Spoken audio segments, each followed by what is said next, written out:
मानव ने सभ्यता के विकास में प्रतिकूल वातावरण वाली जगहों में भी रहना सीख लिया। कभी उसने खुद को प्रकृति के अनुसार ढाला, तो कभी वातावरण को बदलने का प्रयास किया। बढ़ती आबादी और जलवायु परिवर्तन ने हालांकि प्रतिकूल वातावरण में रह रहे लोगों के लिए मुश्किल को कुछ और बढ़ा दिया है।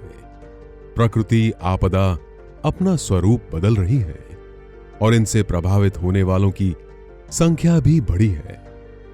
भारत की नेपाल से लगी अंतर्राष्ट्रीय सीमा पर बसे उत्तर प्रदेश के सिद्धार्थनगर जिले के लिए प्राकृतिक आपदा एक परंपरागत चुनौती है। भूकंप के लिहाज से हाई डैमेज रिस्क, वहीं आसपास ऊंचे इलाकों से घिरे होने से यहां बाढ़ का खतरा भी बना रहता है। मानसून ऋतु में नेपाल से आ रहे पानी से बूढ़ी राप्ती नदी एवं बरसाती गोरी नाले सिद्धार्थनगर के निचले क्षेत्रों में बाढ़ की स्थिति उत्पन्न कर देते हैं। बढ़ती जनसंख्या के साथ इन प्राकृतिक आपदा से प्रभावित होने वाले नागरिकों की संख्या भी बढ़ रही है। ऐसी आपदाओं में सर्वाधिक प्रभावित महिलाएं और बच्चे होते हैं। हर आपदा उनके भविष्य को गरीबी और अशिक्षा की ओर धकेल देती है। हर वर्ष करीब 5 लाख बच्चे और महिलाएं इन आपदाओं से प्रभावित होते हैं। पर्यावरण बदलाव और ग्लोबल वार्मिंग के कारण बारिश बढ़ने से बाढ़ से होने वाले नुकसान के बढ़ने की संभावना है। इस गांव का मुख्य, चूंकि ये कछार बेल्ट जिसको कहते हैं, राप्ती और बूढ़ी राप्ती, और बीच में तमाम नाले छोटे छोटे हैं। इसकी वजह से यहाँ बाढ़ अक्सर आया करती है और ये सबसे ज़्यादा लो लैंड है, यहाँ पानी भरा रहता है। हमारा घर बाढ़ में है भैया, बाढ़ में है। जब बाढ़ आता है तो उनके घर से भाग के जाता हूँ। जकर ऊँचा घर है हम भाग के जाता हूँ हर बार। बारिश सर लगातार 3-4 दिन लगातार गिरी, पूरा बाढ़ आ गई सर। गाँव में पानी भर गया। तकलीफ है सर, खाने वाने का लिए सब दिक्कत हो रहा था। पशु सब भूखे सर रहे थे। और का बोला लड़कन बच्चन कहें उल्टी पुल्टी और कुल दस्त चला था।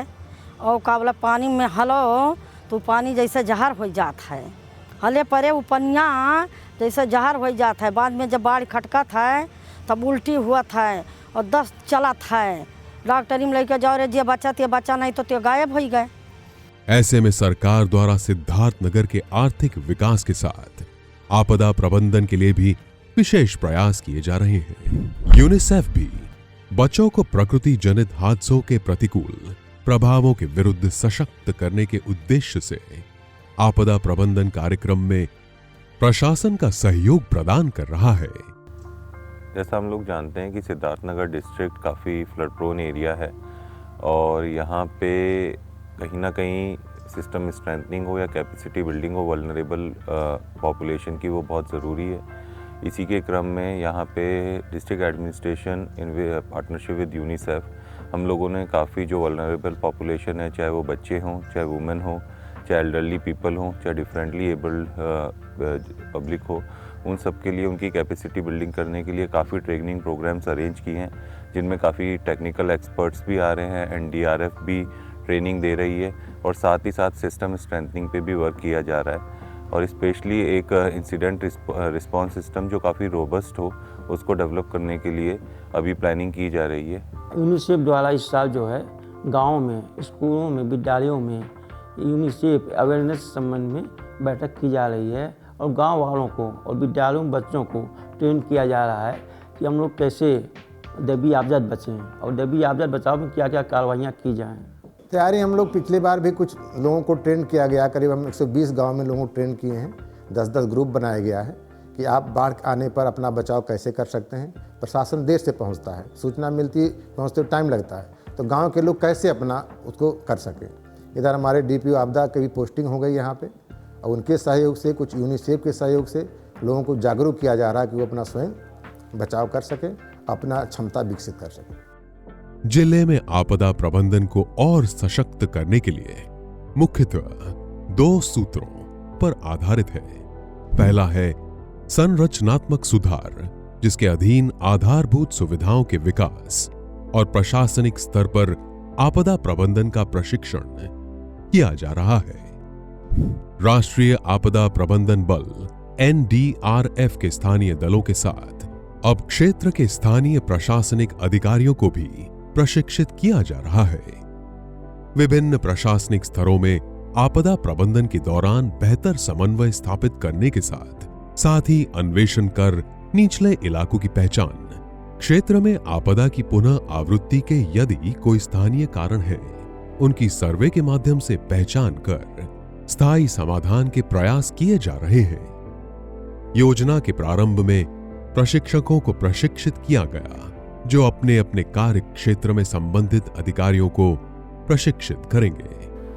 आपदा प्रबंधन को लेकर काफ़ी कम्युनिटी स्ट्रेंथनिंग का काम किया है और सतत कर रहे हैं अभी, जिससे कि अगर सरकार या शासन की व्यवस्था उस समय तक आपके पास ना पहुँचे, उसके दौरान और उससे पहले और उसके बाद आपको आपसी सहयोग से क्या चीज़ें करनी है, जिससे आप अपने जनजीवन, अपने पशुओं के जनजीवन और अपने धन आदि की व्यवस्था और सुरक्षित कैसे कर सकते हैं उन्हें।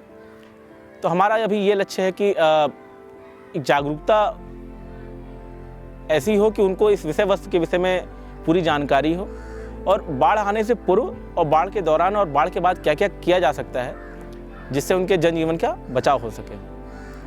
मैं कलाकांत उपाध्याय और मैं यूनिसेफ के साथ जुड़ा, खासकर DRR को लेके जो डिजास्टर रिस्क रिडक्शन है, उस पर आपदा में एक जो भीषण विभीषिका बन चुकी है हमारे देश के लिए, हम आपदा को कम करने के लिए, उसके जोखिम को कम करने के लिए क्या करें, इस पे एक रणनीति बनी।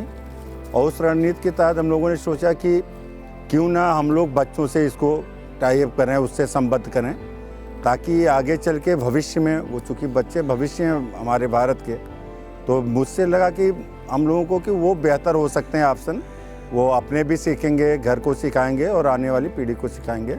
इस तरह लक्ष्य में बच्चों को रखा गया और आपदा को कम करने के प्रयास से तो हम लोग विद्यालयों में बच्चों को चैंपियन बनाने की प्रक्रिया की शुरुआत की।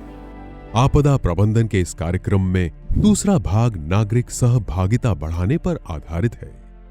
इस कार्यक्रम के तहत ग्रामीण क्षेत्रों तक विद्यालयों में छात्रों को प्राकृतिक आपदा के खतरों और ऐसी स्थिति में बचाव के लिए प्रशिक्षित किया जा रहा है। और मतलब बाढ़ गांव में अगर आ गई तो हम ऊंचे स्थान पे रहेंगे, तो मतलब घर पे पूरा इंतजाम कर लेंगे, खाने पीने के लिए, जाने के लिए, रहने के लिए। आज हम लोग बहुत कुछ सीखे सर, जैसे कि आज हम लोगों के स्कूल में कितने बुरे तरह से सब स्कूल हो गया, बाढ़ किससे प्रभावित हो गया, स्कूल कमज़ोर हो गया, तो स्कूल की अच्छी तरह से मरम्मत कराने के लिए कहा गया है। शौचालय भी नहीं है, शौचालय बनवाने के लिए स्कूल में कहा गया। डेस्क की व्यवस्था नहीं है, डेस्क के लिए कहा गया है। और ऐसे सभी व्यवस्था को पूरा करने के लिए हम लोग विनती किए हैं। आज का दिन हम लोगों का बहुत अच्छा गया, सबसे अच्छा दिन था हम लोगों का। और जो सर आए थे वो भी अपना समय ही निकाल के आए थे, इसलिए मैं उन सर को थैंक यू बोलना चाहती हूँ। सर ऊंचे स्थान पे होना चाहिए, जिसके कारण बाढ़ आने से हमारे विद्यालय को कोई नुकसान ना हो पाए, और हम लोग को जो मतलब नीचे पानी और नल रहता है उससे पानी गंदा निकलता है, जो ऊंचे स्थान पे एंड पाइप रहता है उससे पानी साफ निकलता है। और हम लोग जो साफ पानी पिएंगे तो अच्छे रहेंगे, जो गंदा पानी पिएंगे तो हम लोग बीमार पड़ सकेंगे। साफ काटने सर पहले नंबर उससे जहाँ काटे उसका खून निकालना चाहिए। उसके बाद हमें जब उससे नहीं राहत मिले तुरंत वहाँ से किसी चिकित्सक डॉक्टर के पास जाना चाहिए। सब सांप काट लेते हैं, बहुत सारे सांप जहरीले नहीं होते हैं, लेकिन काटने से भी जहरीले नहीं होते हैं, लेकिन जो काट लेते हैं सर बहुत सारे घबराहट आ जाती है, उससे भी उसकी मृत्यु हो जाती है। जी सर, घबराना नहीं चाहिए। उसके बाद हमें उसे डॉक्टर के पास ले जाना चाहिए।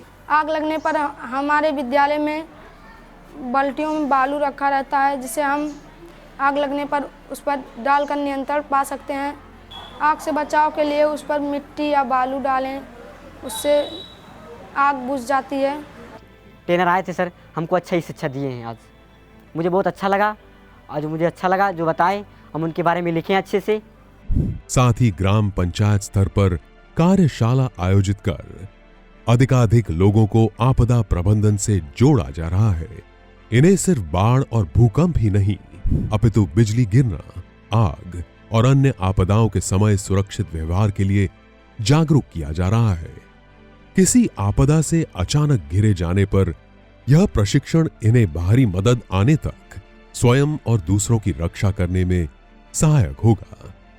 ये आप लोगों का जो हुआ तो लोगों को बाढ़ से बचने के लिए बाढ़ में क्या करना चाहिए इसकी जानकारी हुई। तो अब लोग भविष्य में ये सोच करेंगे कि हम पहले जो है ऊंचे स्थान पे चले जाएं, या हम शौचालय हमारा रहेगा तो हमको दिक्कत नहीं होगी। ऐसे तमाम चीज़ें हैं जिनके बारे में आप सब का जो यहाँ पर प्रोग्राम था, तमाम लोगों को उसका ज्ञान हुआ है, तमाम लोगों ने उसकी जानकारी हासिल की है, और निश्चित तौर पे ये लोगों को आपने जगाने का काम किया है। इसके लिए आप सब धन्यवाद के पात्र हैं। सराहनीय कार्य आप लोगों का रहा। गर्भवती महिलाओं को और बच्चों को उनके ऊपर विशेष ध्यान दिया जाता है।